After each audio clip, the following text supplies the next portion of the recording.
Good evening, everyone. I understand that we have a president in town and some of our friends are locked up in gridlock on the way over, so we hope to forget a couple of minutes, but that's about as far as we can go right now. So there'll be some people scrabbling in a little bit, a few minutes.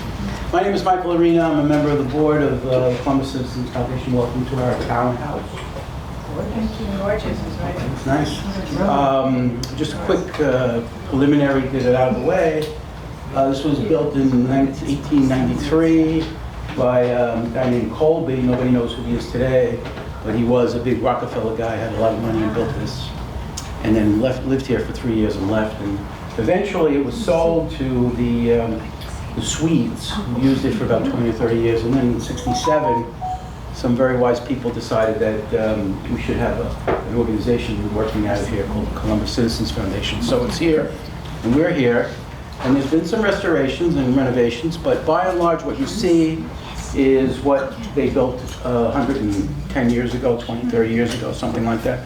So we're trying to take this fabulous care of the place, and it's really very important to us and our membership that we preserve what we have and what has been handed down to us. A little bit about the Columbus Citizens Foundation. It is a philanthropic organization, basically an enterprise that's designed to raise money for scholarships. And there's been millions, I don't know exactly the number, but Ange, maybe you know, it's a total million? $40 million in scholarships since the scholarship program started in the 80s, I believe it was, right? Yes, correct. So it's a tremendous organization that's done a lot of good. And of course, you're all familiar with the largest fundraiser that we do, which is the Columbus Day Parade and the events that go on around the Columbus Day Parade. And that actually, the roots go back to, I'm going to say this, I may get thrown out the window, but the roots go back to 1892. Because that was the first parade when the statue went up, and so that's when I say we started. But we didn't really continue. They really didn't continue it. There were a number of parades on and off, and then somewhere around in the 30s, it began, 40s, and so on. I think we're up to 80 some odd years right now. So I do have a question for you, because you know everything. I don't think I know everything. My brother belongs to the Colombo Club in California. Are you all affiliated in some way?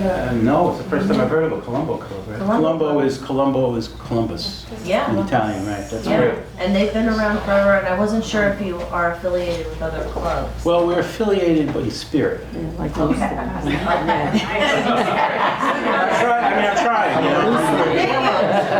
If I was a reporter, in the old days I was a reporter, I'd say, hell with that. But now I say, we're all one family,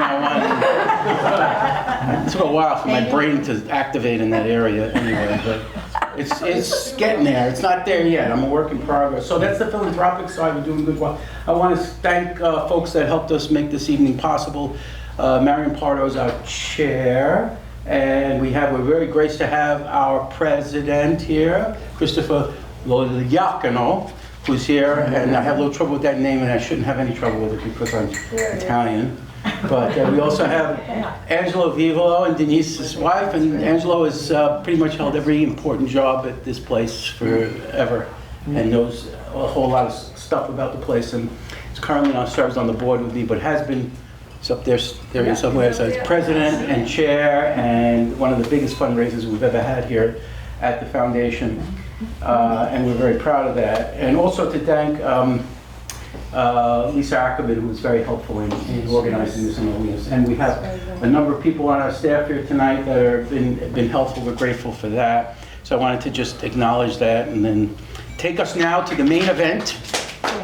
Enough of this waiting, and of course you've seen our guest and our star for the evening tonight. I'm going to have to say this, you've seen her at the Columbus Day Parade on TV. I have to put that out first. But she is also, I think it's correct to say she is the voice of WINS. She's been there for many, many years and has assumed a position of prominence because of her remarkable career. And her remarkable career, the assignments, I'm just going to go through a little list and we'll talk about these. Did you raise your hand again? Nope. Okay. No, I did not. We have a question period No. coming up soon. No. But question and answer period. But according to my notes, among the assignments, this is very unusual for people who work in radio in particular, but she had multiple assignments in Rome. She covered 2 pope elections, which is, one is enough, and 2. And I think you did the cardinal too. Yeah. You went for the cardinal, so yeah, that's the trifecta right I was there. immersed there, yeah. Right? I didn't want to go home. Yeah, who wants to go home? But then she had to go cover the presidential stuff in Washington, so she did that too. And it's interesting to see because Juliet's been out on the street and she covers all these trials and everything else, but she has such a versatile presence because, crap happens, they call her in, and all of a sudden she's anchoring, a major event. She's sitting there and carrying the whole show, It's like, and that's what happened with Hurricane Superstorm Sandy. Am I right about that? I got that right? Yeah. So I remember listening to it, and all the water's coming up, and she's describing all this stuff. But she was there for hours covering that, and that's not easy. Especially it's like you're talking all the time, but it's because she's so immersed in her subject area, and she's very versatile. So she's covered trials. She's covered trials of the rich and the infamous. I have to pause because they said they would laugh at that line. I'm not good. I'm reading up on it. Pause. Okay, so rich and the infamous. So Leona Helmsley, preppy killer Robert Chambers. These are all, acquaintances of our guests. I'm sorry. I'm going to shut up a minute. Harvey Weinstein, Puffy Combs, a few gangsters here and there. And speaking of here and there, she was there for 9/11, and more recently for the Trump trials, including the recent criminal trial, which we'll hear a little bit about that. She's authored 2 books, and she's received numerous awards. I want to pull this out because this is a guy who, meant a lot to me as a kid. Not that I remember his shows, but I remember reading about him. I came in a little bit after. Edward R. Murrow. She won an award for breaking news. The Edward R. Murrow Award for breaking news. And Juliet, this is the thing, this is an inside, I'm going to share it with you. Juliet is widely respected among her peers for her fairness and her integrity and her sprezzatura. Wow. The sprezzatura, Right, which means, loosely translated, it means effortless grace under extreme deadline pressure. I mean, this is really what she's about, and so it's like also being cool. The guns are pointing at your head and all this other stuff, and you got to get it done. Being cool. That's Juliet. Grace under pressure. Now, the other thing, she makes it look so easy, or makes it sound so easy, and that's really another secret sauce, and maybe we'll hear about how she does that. She works hard. I know that much. That's kind of the key to everything. But most of all, Juliet is a Yankee fan. Right? So I know. Now I don't know if this is going to work, but I'm going to try it. I know that Joe DiMaggio would agree with me. Joe DiMaggio would agree with me when I say that Juliet is truly New York's greatest living news radio reporter and broadcaster. Now, if you're old enough, you get the joke. But Joe always insisted that he be called the greatest, whatever.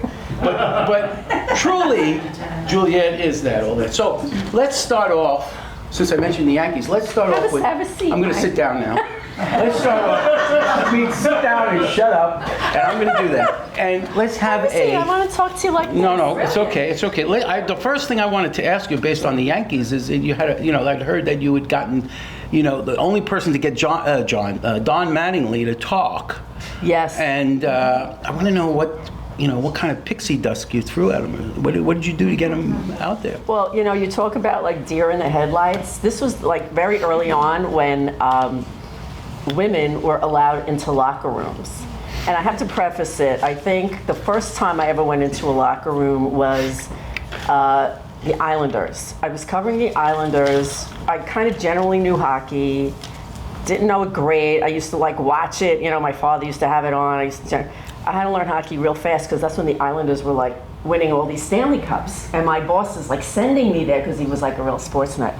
So Chico Resch was the goalie and he was getting traded. So here I am in the locker room because you all had to go to Chico Resch and find out what he was doing. So I'm just sort of following everybody, right? I'm never following everybody.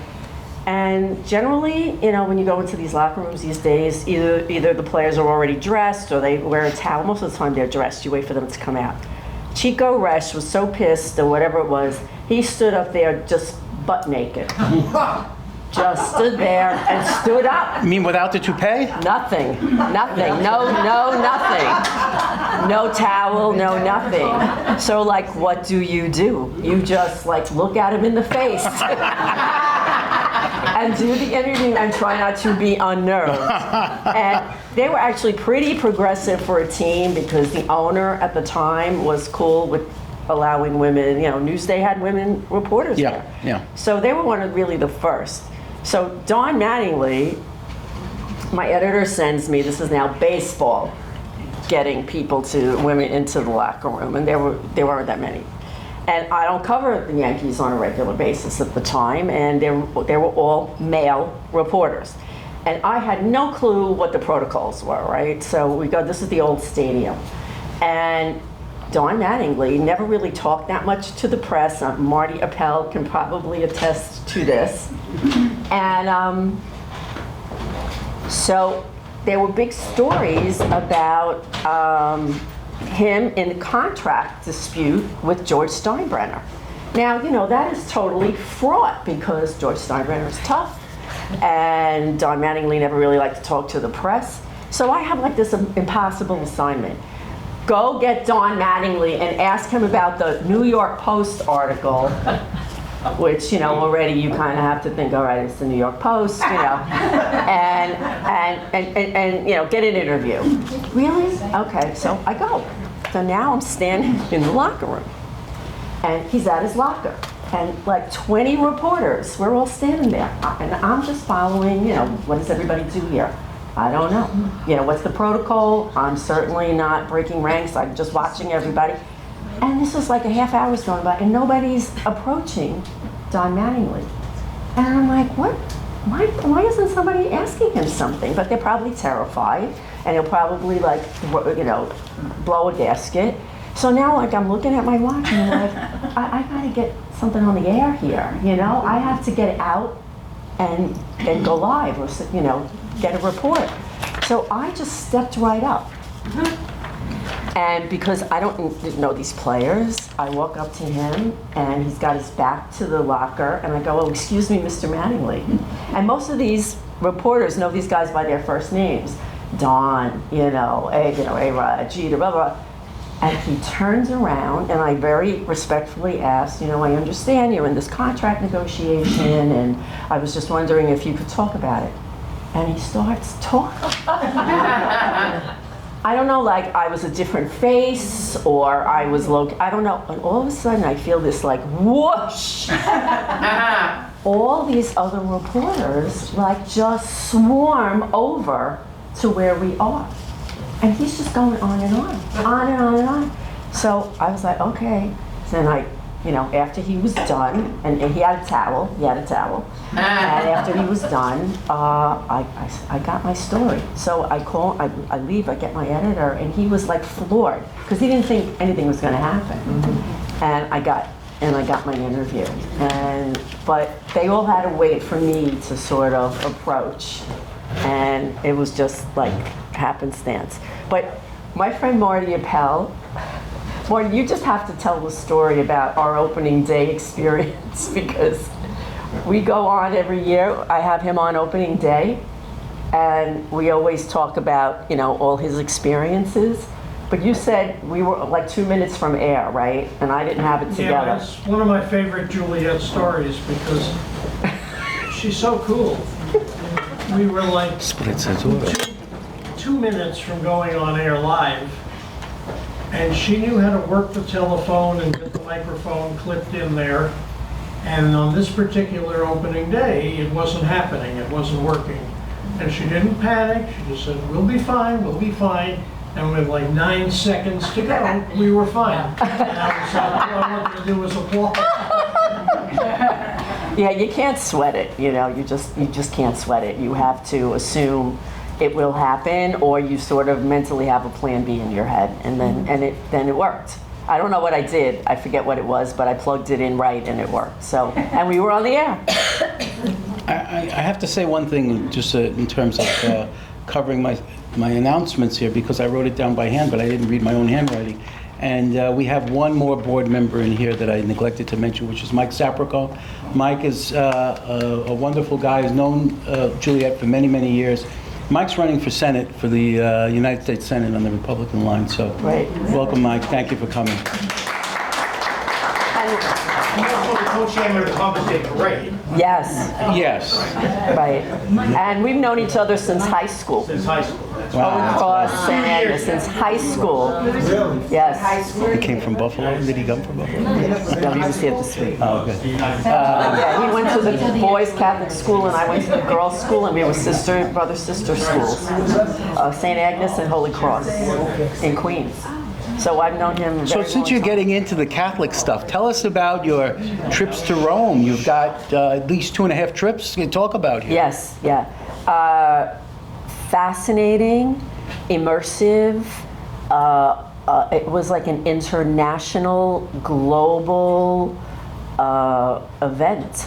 And I had the honor and pleasure of being there with Rich Lamb, and Rich was very helpful to me because he, I think, had done them before. And, you know, there's a whole lingo that you have to learn, and vocabulary. Camera lingo. That you have to learn. Just like the terminology of electing a pope and what's involved and what some of the procedures are. And I literally studied before I went. So first time is when John Paul was died, okay? Two. John Paul's, no, second, right? Okay, and this was actually the night of our Inner Circle show. You missed the Inner Circle show. Yes, I did. Wow. So here I am, because, you know, the Pope was very ill and he's in the hospital. And this was Thursday night, and the show was Friday and Saturday, and I have a suitcase for Rome. And I have a suitcase with my hooker costume for the Inner Circle with a boa and a teddy, and I'm playing a hooker and singing the Donna Summer song, right? Bad girls, bad girls. For those who don't know what the Inner Circle is, it's the bad journalists get together once a year and put on a charity show. And they just basically hang everybody out to dry. It's brutal. Yeah, we make fun of all the politicians, local, national, and then we get a rebuttal from the mayor, but we spare nobody. So anyway, and we rehearse like crazy, and you know, it's a lot of work, and you want to do your thing right. So that morning, my boss says to me, Friday morning, because we do a dress rehearsal on Friday, and then we have the black tie event on Saturday, when all the officials who we make fun of attend. And he says, you're going to Rome, I booked you on a plane. And I'm like, what? I can't do the show now. So I had to like hurry up and finish packing my bag and get on a plane. And all I knew was, I hope I brought the right bag. Because can you imagine, I get to Rome and I'm pulling out my boa and my teddy and my stilettos, like that's not gonna work. I was very upset because I liked my number. So we're gonna do it. Anyway, so you get to Rome, it is so intense. It's like the middle of the night, and I'm in St. Peter's Square with my suitcase. And I'm looking we were like synced up with ABC Network. So I'm looking for their office, it's somewhere there. I don't know, you know, I don't know what I'm doing. So I just called the office. I said, I'm in St. Peter's Square, what do you want me to do? I mean, until I find them, I'm here, let me go live. So I have my suitcase in one hand, and I'm literally on the phone, you know, long distance, going live with the office. So John Paul dies, I think it was the next day. Now, actually, Rich Lamb He was playing the mayor that year, and they allowed him to do the show. And they come the next day. And he flew out on Sunday, because guess what? The Pope is still dead. You know, like, that was, like, why they couldn't do that for me, I don't know. Anyway. Harvey Nagler did it for me. Yes. That's why. You're right. That was very kind, because he was carrying the show, basically. So what happened, and this was my experience, and then, you know, when Benedict resigned, it was very similar.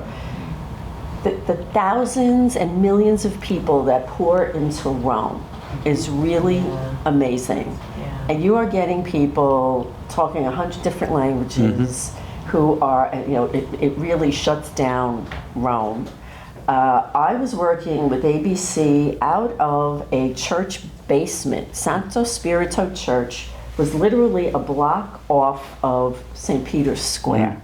And there was this great little coffee shop across the street, which was wonderful. So you could get your little sandwiches and, you know, cafe and your espresso. But we all worked in this, like, you know, it looked like a cafeteria, like all these like cafeteria tables. And you'd be going live all the time. And then, you know, just the procession of the funeral is, like, you've just never seen anything like it. Yep. It is amazing. And I'm interviewing, you know, nuns from, you know, Spain, and kids. A lot of young people were there, because John Paul was so involved with young people. Yeah. And a lot of these young kids, which were great, spoke English wherever they were from. You know, they were English speaking. So I lucked out, because I would get a lot of English speaking interviews. When Benedict resigned and they were selecting the Pope, he didn't die, right? So I got to stay for the selection process. And you're waiting for the smoke. Like, you are waiting for the white smoke. I was like, wow, this is really a thing, you know? Like, you're waiting for the white smoke. So this went on for a couple of days. And so again, I'm sort of like, I'm running to get tape, and then I'm coming back to the same church. You know, ABC had, you know, you booked these churches like years in advance, like to use for, you know, the setup, right? Years in advance, the networks book. So I had this online on my computer, like, we're watching the chimney. And then this, like, seagull decides to sit on the chimney. Like, he was there for a couple of days. So he had a Twitter account, and whoever was running the Twitter account was posting on the Twitter account.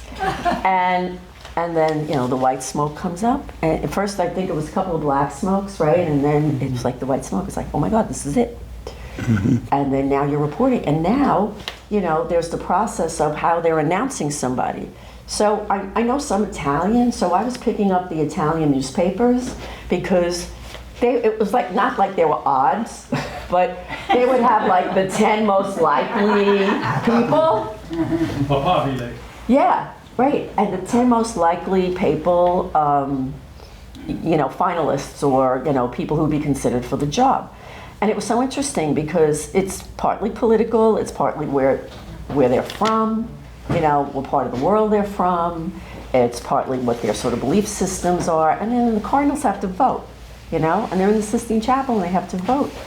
And so I sort of studied the names, I made my own list. And I recall reading somewhere, or maybe Rich, you told me, that like they say it in Latin. So I'm thinking, all right, I'm not going to recognize it. Not going to say, ladies and gentlemen, it's, you know, Pope Francis. You know, it's Bergoglio, right?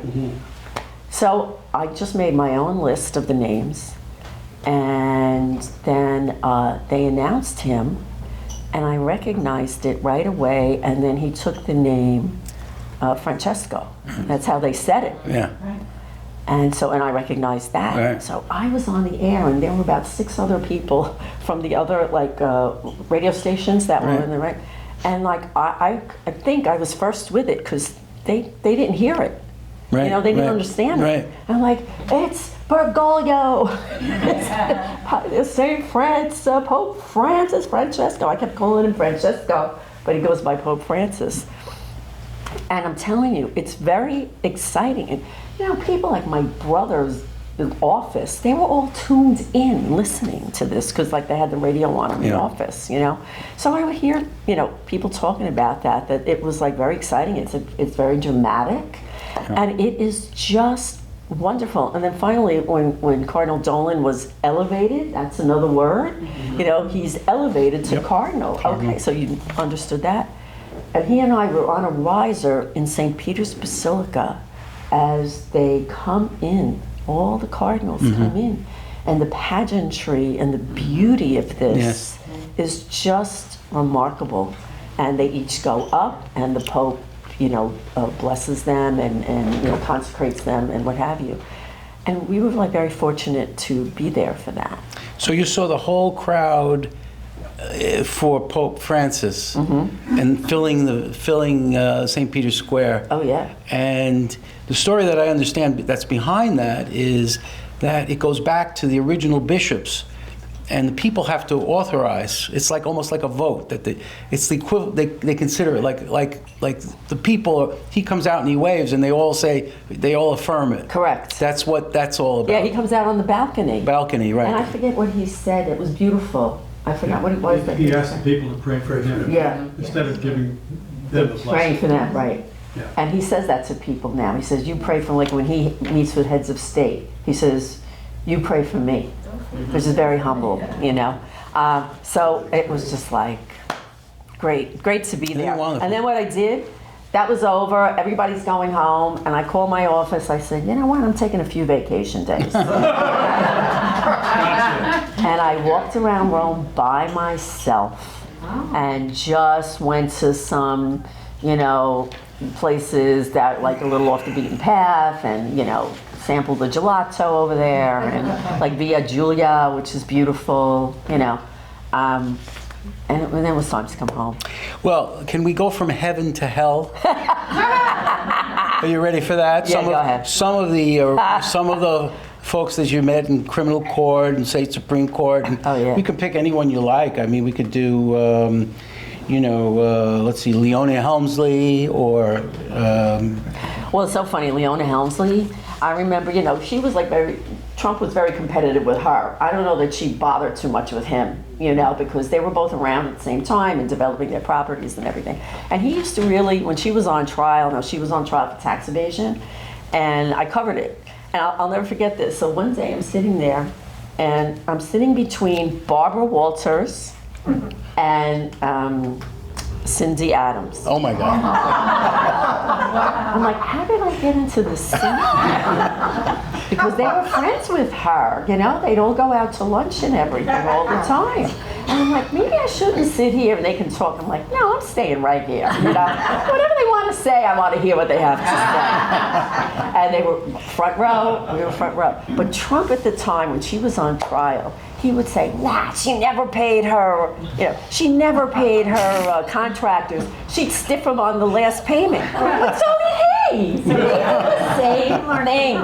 He would stiff people left and right.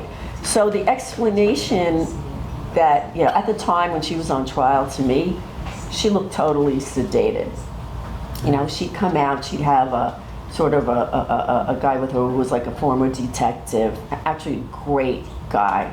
That was sort of like her bodyguard and like really her aide in a way, like helped her out, like a right-hand guy.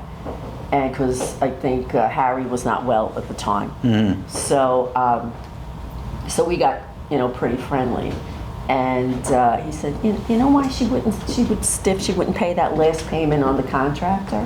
It's because, you know, she was doing her renovations on Dunellen Hall, which was her like mansion in Connecticut, right? And like they would charge her like $2,000 for a screw, you know, like put the screw in the wall, and like they would overcharge. And I guess over time she must have known that this is what happens. You know, she's very rich and they're going to overcharge. So that was her way of kind of sticking it to them a little bit. Like she just wasn't going to give them the last payment because everything else was like ridiculously like overcharged. Smart. Yeah. Right? Yeah. So, and then, you know, so she was like totally sedated because she looked very like in a daze. Like the whole time, you know, she'd come out of the courthouse and just like she would never talk to the press during her federal trial, right? Mm-hmm. But there was one incident that like there'd be a break. This was in federal court. You couldn't bring a phone, at the time. You could bring anything. And then you'd have a break, and there would be these bathrooms just in the stairwell. That's how this courthouse was constructed. And there'd be like 2 stalls in the stairwell, right? And if you took a break, usually they had a room for her separately with her attorneys and everything. So, okay, I'm going down to the stairwell to use the restroom. And somebody's in the stall, and I'm waiting, and I see these Ferragamo shoes. And they're her. And it's her. I'm like, why is Leona Helms even like here? Like, and there was like nobody else with her. And so, all right, and I'm waiting, and I had this like revelation about like covering the rich and the powerful. It's like they pee like everybody else. And that was like a real revelation to me, because they're human and they do it the same way everybody else does, Right. So, she gets convicted, she goes to, prison, she does her, she didn't do a heck of a lot of time anyway. And then she had a civil trial. She was being sued by a hotel manager that she fired.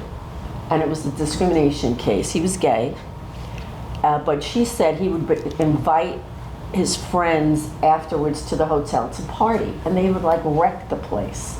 And she talked to him not once, not twice, and she fired him. So he's bringing this suit. So this was not getting a lot of attention, this trial.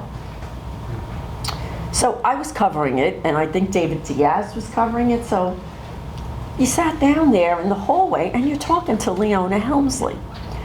And she was lovely, because she was like interested in you. She would ask you, oh, like, what do you do, and how do you do it, and you work out of the building, and blah, blah, blah, blah, blah, right?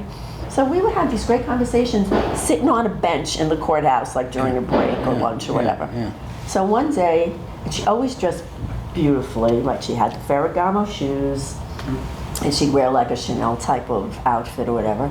And so one day she had this pearl ring on, and the pearl was like, wow, like, and I remarked and I said, that's a beautiful ring.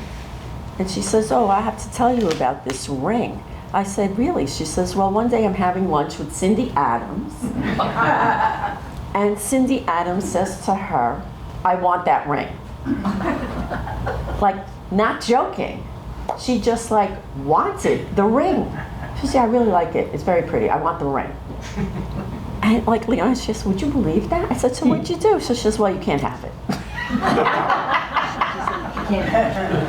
That was, it was like, what? Who does that, right? Who just outright asks for somebody's gorgeous, beautiful, hundreds of $1,000 ring?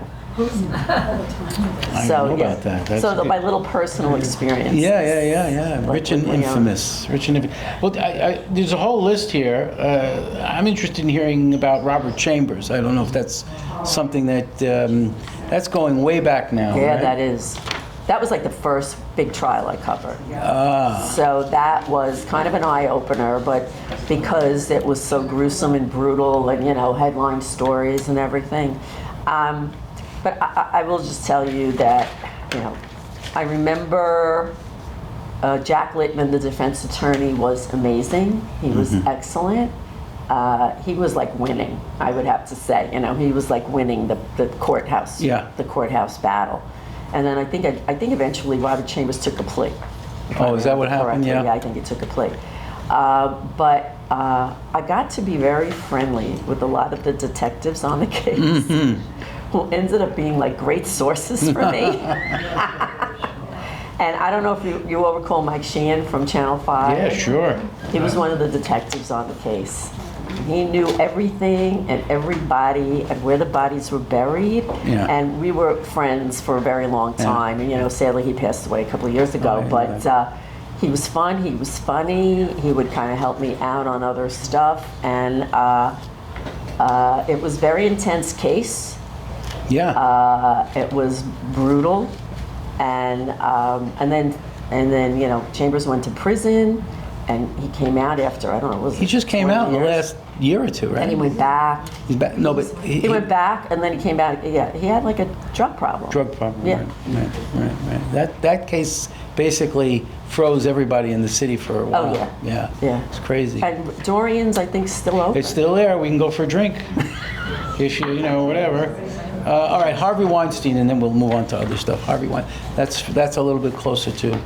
Yeah. Our Harvey toxic. Weinstein that was also very, in fact, Harvey Weinstein's trial was in the same courtroom as Trump's trial. Same courtroom. And it just felt so different in both cases, Harvey Weinstein, we'd come in with his walker every day. Yeah. We kind of wondered if that's real or not, but he had a lot of issues. The women taking the stand, it was pretty excruciating, because it was like the same story over and over.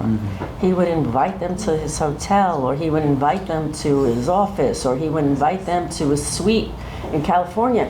And, these young women wanted jobs. Of course. And then he would just completely take advantage because he knew, Yeah. And the irony is, I remember covering a couple of like movie premieres where he'd be like walking the red carpet because he was like big time. Big. Miramax, he was huge, Big. and Oscar-winning movies and everything. And to see him, he's this big man. And to see him so diminished in that courtroom, really hunched over. But he was very alert. He knew everything that was going on. It was kind of sad in a way, but what these women had to deal with. And then, he's going to have to go to trial again in the fall because the courts overturned the verdict. The whole thing. Yeah. Yeah.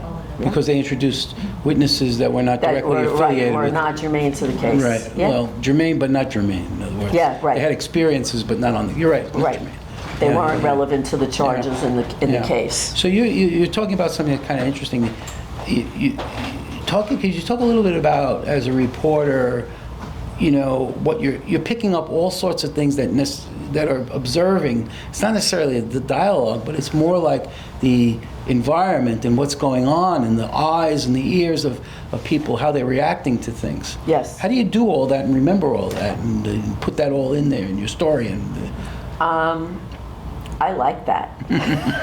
I like watching everybody, I do. That's like my entertainment in a way, So, I wish, my reports on the radio were like 45 seconds. 45 seconds. Yeah, that's not a lot of time to get a lot of that detail in, but sometimes that's what makes the story good is, so-and-so stumbled as he walked up the middle of the aisle, or he, or there was a gasp in the courtroom or whatever, that kind of a thing. Yeah.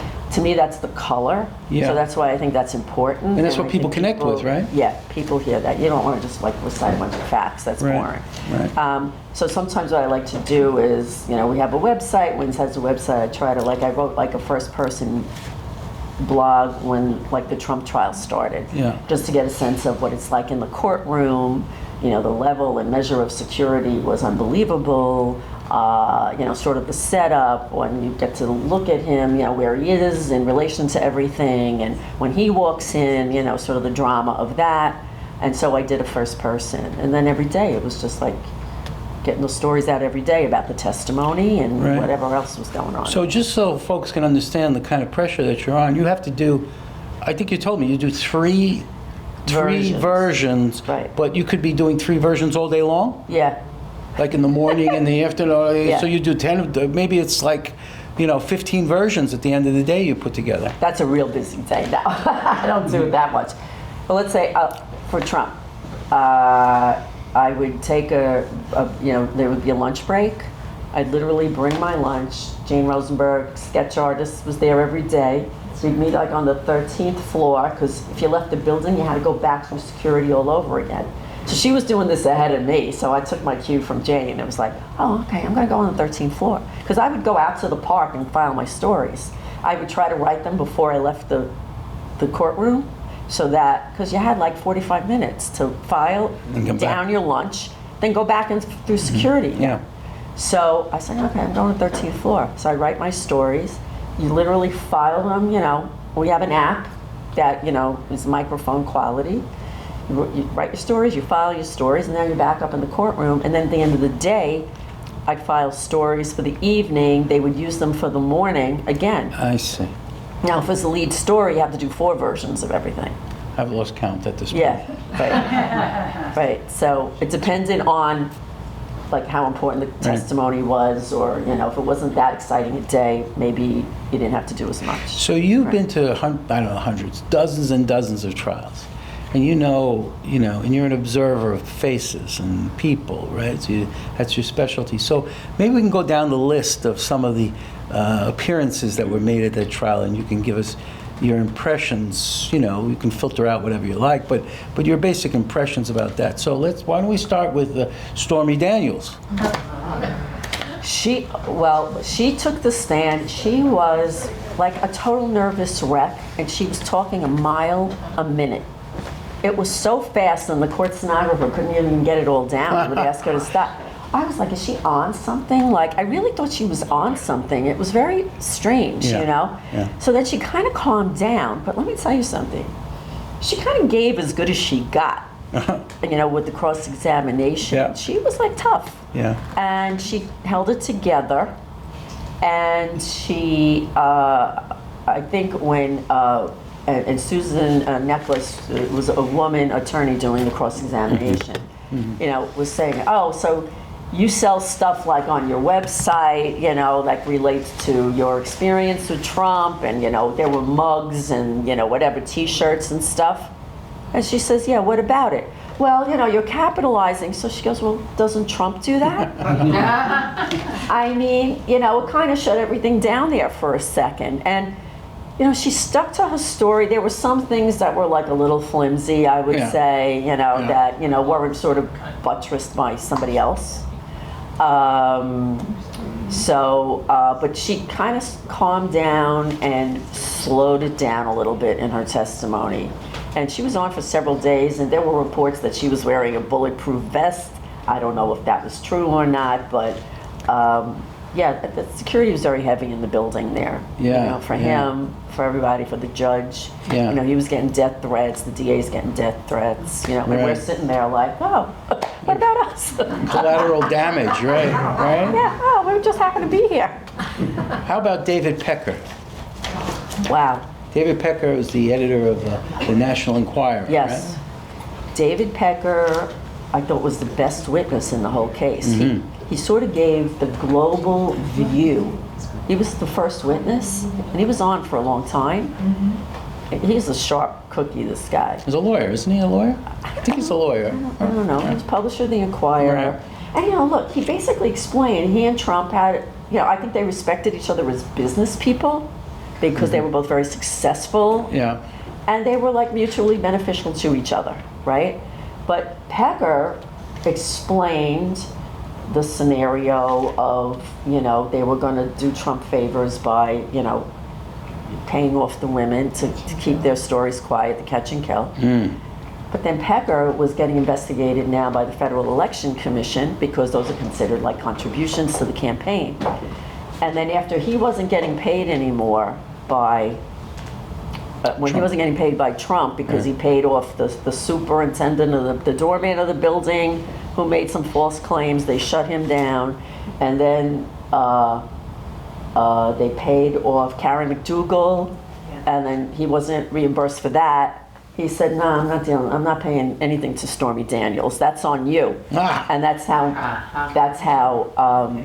Michael Cohen got into the picture. Right. Because Michael Cohen had to take his money and pay off Stormy Daniels. Right. And supposedly Trump paid him or something like that. Yeah, well, that was the crux of the case. Right, It's exactly. like, he's writing the checks and paying them off, and, was, the legality of that was the disputed So Michael charge. Cohen comes off in public as this sleazebag lawyer, Hothead, total hothead. a total hothead. But Right. is that what he was on the stand? No, he was very controlled. It was remarkable. Well, everybody, I think, waited for the explosion, that Michael Cohen was just going to lose it. But they did play tapes of him on his podcast where he's just going like nuts and screaming about Trump and, calling him every name in the book, and he's crazy and he's going to get his. So you heard how Michael Cohen could be, like let loose on the world. Right. But I am sure they were practicing with him, the DA's office. I'm sure they had him sitting down and going over things with him, Right. and insisting like, he better keep his cool. And he did. When he started getting upset is when it was right near the end of his testimony, and when he started talking about his, like, the toll it took like on his family, that everything was going, like when it got a little more personal, yeah, he started like crumbling a little bit, yeah. But where was Trump's attorney in all of this? I mean, No, they were doing the cross-examination, but they were good. They called him, this is great, called him the GOAT, the greatest of all time, right? So Todd Blanche, very personable guy. Trump was very friendly with him. I think he liked him because he was like up by the bootstraps kind of young man, made a future for himself out of like nothing, And so they were very tight. They would talk to each other a lot. And so Todd Blanche is getting up there, and he called him not the GOAT, the gloat. The greatest liar of all time. And like we couldn't really laugh too much in the courtroom because this judge had such a tight hold on everything. So you just heard like that was like a good line. Like it was good, it was pretty effective. And he called him the MVP, no, the MVP. The MVP. He used a lot of sports analogies. The MVP of liars. Yeah, but I used all that like in my stories because it's great, right? It was People very immediately react to it. Absolutely, Right? the gloat. The gloat. It's great. So I have two more questions, and then we can open it up to everybody. So Trump is sitting there Yes. for what, 6 weeks? Yes. What was that Not like? happy. He was not happy. Observing him for Yes. 6 weeks. Is there Every some day. themes that come through after 6 weeks of observing him? Well, he would sit there and close his eyes most of the time, and I don't know, like it was like a Zen, right, Jane?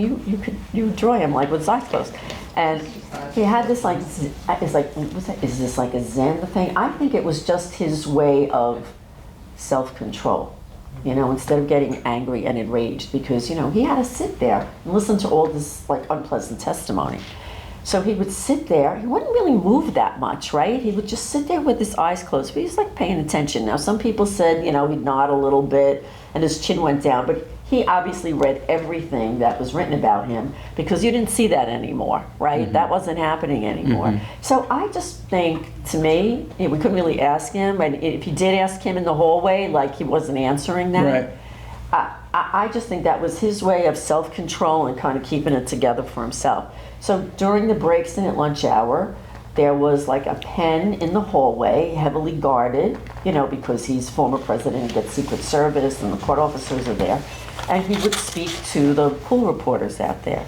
And that's when he would go off, this is a witch hunt, this is not fair, this is a Biden, orchestrated trial, it's political, blah, blah. But even if you asked him a question, he just didn't answer the question. He just, used it as his particular platform. Right. And that went on every day.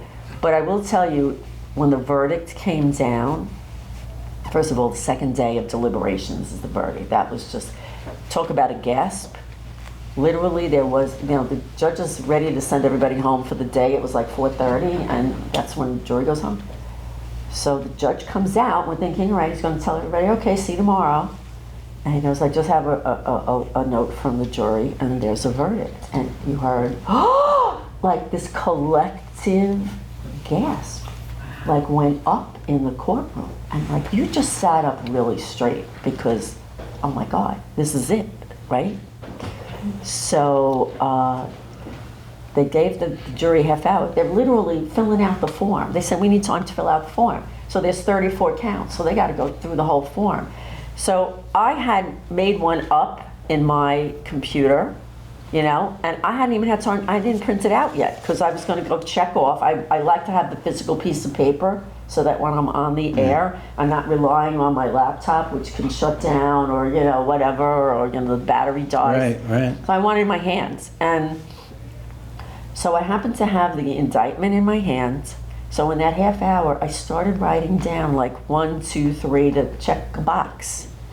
So now the jury comes out, and the foreperson gets the microphone, and I was in the last row that day, but I had direct line of sight to Trump. Now, this is between the court officers, because they literally would stand behind him. That's how much security would be. They would stand behind him, they would stand down the middle row, they would stand on the side rows, they were like really surrounding the courtroom.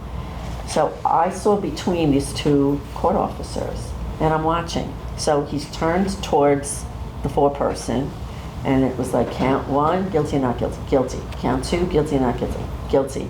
Count 3, guilty. And I'm starting to check off these boxes, and I said, well, if he's guilty on 4 or 5 of them, it's over. It's like all of them. Right. And Trump just turned around, like just shook his head no in disgust, and then never looked at the jury again.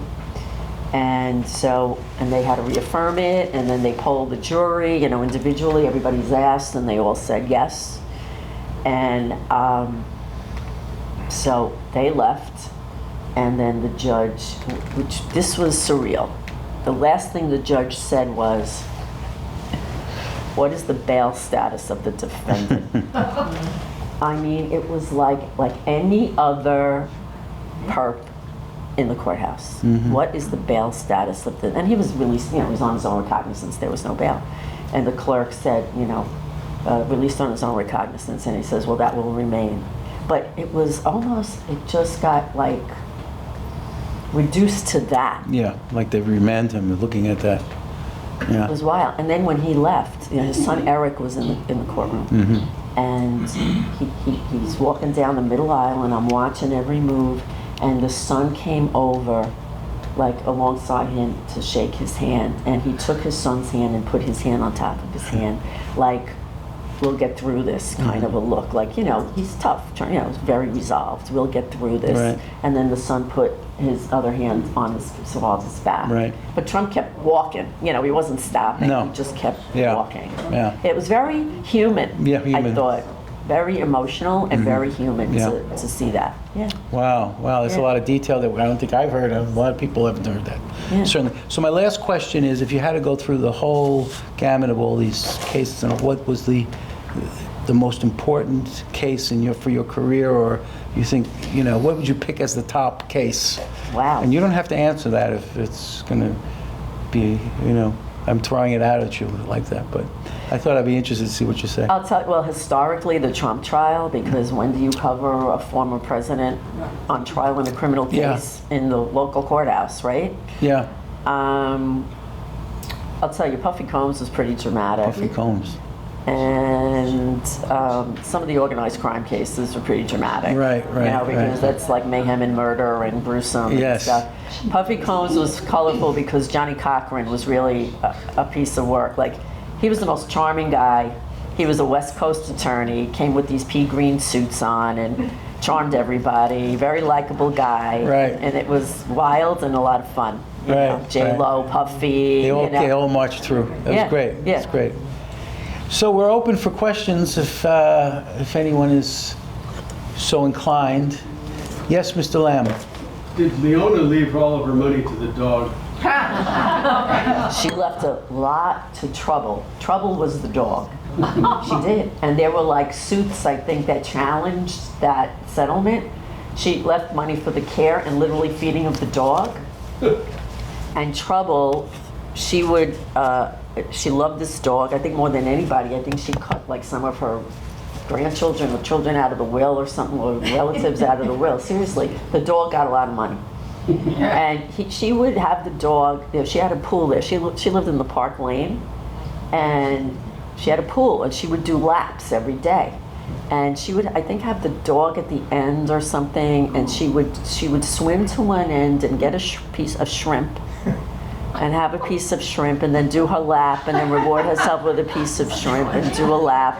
And then like, you know, the dog handler would be there like, you know, I guess, seriously. The things you learn, right? Yes, sir. Marty. Memories of the John Gotti trial, and Gotti came to know you personally, didn't he? Yes, because I covered several of his trials. So you got to know these guys, you know, because you were in court every day, and they were fascinating. They like, look, this is real life scary stuff, right? Yeah. And the part of the fascination of these cases is they actually go out and do things that people maybe wish they did or were terrified of doing, you know, revenge and, you know, backstabbing, literally, and getting even and making deals and spending a lot of money, and, you know, this is what they did. So Gotti didn't talk too much, you know, but he would acknowledge you. You know, he'd give you like a nod, and, you know, and he'd say, behave yourself. That's what he would say. Behave yourself. Yes, you know, yes, sir. I actually got into the Ravenite Social Club when they were putting it up for sale, and I made an appointment with the real estate agent to go in there and walk around. Like I was just another customer. I didn't say I was like a reporter, because the government seized it. And then I went in there, and you know, the furniture was gone, but you saw like where the pictures were on the wall, and where the espresso machine was in the back, and where the table was, you know, where they'd sit around. And then I went up into the apartment building, because There were a few apartments that were used for. yeah, Mrs. Sorelli was upstairs, and that's where they would meet, and that's where they planted the bug and the lamp. Right. And I actually knocked on her door, and she was a very nice lady. And so we chatted, and she actually showed me. She goes, oh, this was terrible. And the FBI agent came in, I didn't know what was going on. And she's like an older lady, and she goes, and they had to come in and take that microphone out of my lamp. And I had to go sit in the bedroom, and they had to close the door so that I didn't know what they were doing. And I'm getting all this, like, Wow. she's telling me all of this. Amazing you stuff, know? right? Yeah. Yeah. Yeah. So did you use your real name when you called her for an appointment to visit Yeah. the house? And she didn't recognize your name, of course. No, I made it with Real estate. the real estate agent, who was Raphael De Niro's son. Oh, small world, right? He was handling the property. Isn't that wild? Yeah. Yes, ma'am. I have one comment and then a question. When you were in journalism school, I remember you telling me that one of your mentors taught you three things. One, if you're at a story, if there's coffee, drink it. If there's food, use it. If there's a bathroom, use it. Yes. Okay? So Words that to live still by. holds True? Yes. Okay. I would love if you wouldn't mind sharing your phone message that you got from Sammy the Bull when he was in witness protection. Oh, wow. After your book came out. Do you remember? Oh, yeah. He said to me, you know, I really don't appreciate, because I did a book about organized crime, like based on real life things, but it was sort of like a little, I don't know, tongue in cheek, I guess. And he said, I really don't appreciate, because when he was testifying, there were like flies going around with his head on a rat, you know, and they were everywhere. Mm-hmm. He says, I really don't appreciate that was, you know, you put that in the book. Mm-hmm. I was like, uh-oh. I'm in witness protection. He was in witness protection here. I hope they're protecting him, you know. Right. You know. He says, so I actually got a chance to talk to him, and I said, well, you know, you have to understand, you know, it's part of the book, and it's just part of the story that we tell. But, you know, talked about your testimony and everything. So I think I kind of smoothed it over. Yeah. You know, I don't know how I did that, but. Well, you're I did. here. Yeah. Still alive. I'm here. Thank God, knock on wood. We take one more question if there is one. Yes, sir. Juliet, may your mom rest in peace, but what did she think about your career and the things you were doing, the people you were meeting over the years? I remember meeting your aunt and your mom Oh, yeah. times, and they were very... Yeah. What were they like?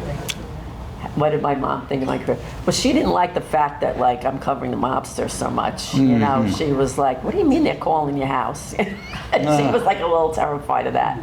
But she would. She was very matter of fact about it, but she'd like to hear, you know, like some of these crazy anecdotes. You know, I would even say like yesterday, I covered the opening of Astoria Pool, okay, and we used to go there when I was a kid. And I mean, they renovated it. It's absolutely beautiful, right? City pool, but it's absolutely gorgeous. It's huge. It's an Olympic-sized pool. And like that was something I would tell her, "Ma, you know, I went to Astoria Pool and it's beautiful." And then she'd say, "Oh yeah, well we used to go and you know, blah blah blah. We used to go with your aunt and your cousins." And so she liked to hear all these anecdotes. I would bring her up to the Columbus Day Parade. And I would put her on the air singing, you know, telling her what's your favorite recipe. And she was game, and my aunt would come, and I'd get her on the air, or have them sing some Italian song or something. So she was like all in. But then she would say, she would listen to WOR a lot, and she'd say, "Your friend Shelley Strickler was covering the mayor today." "Yeah, Ma, I was there." "Oh, okay."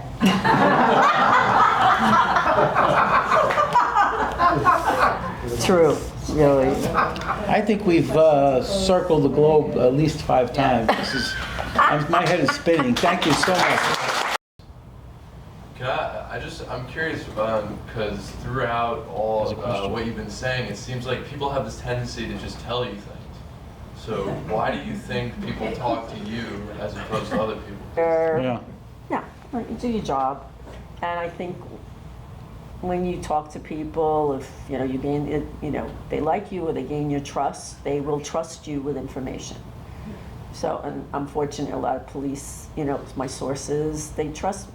Like, in fact, there was a whole conversation yesterday about this poster that went out, the sketch of somebody they're looking for in Central Park. And there was like this whole complicated backstory to it. And you know, we held off on putting it out because they weren't sure that was the right sketch, and other news organizations had it.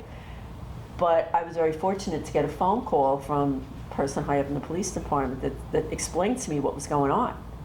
You know, he didn't have to do that. Right. But I said, "Is this legit? You know, or what? You know, is this? Can we put this out or not put this out?" He says, "Well, we're fixing something up and we're straightening it out." And he got back to me right away, and he says, "Yeah, you can go with it," which is very nice. And it was ahead of even when they put it out. So he trusted me to kind of work with him, you know. I don't know. That comes with I just reputation training. I just want to add, now, we probably know each other, I'm not going to go away, it's over 55 years, Yeah. right? And I became a detective when you first started being a reporter, about the same time we started, at the end of the late 70s, early 80s. And Juliet cares. So when you talk to her, and I've been through this detective stuff and reporters and stuff, that I'll say people, you know, I'm a good friend with Juliet. Well, she's good, we can trust her, right? So it's about trust. It's about listening to people, right? Yes. And not talking through them and past them. Right. And actually wanting to know what they have to say, and actually considering, and realizing the stakes.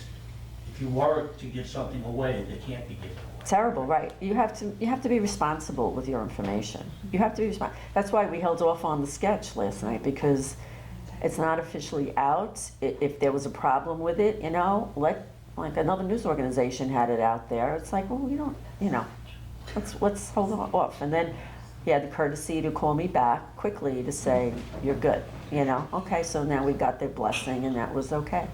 But you got to just have like a real conversation with people, and then I think that matters. I think the key, if I can say so, is you're very respectful. Something missing in today's world. A person who exudes respect. When you talk to people, you don't attack.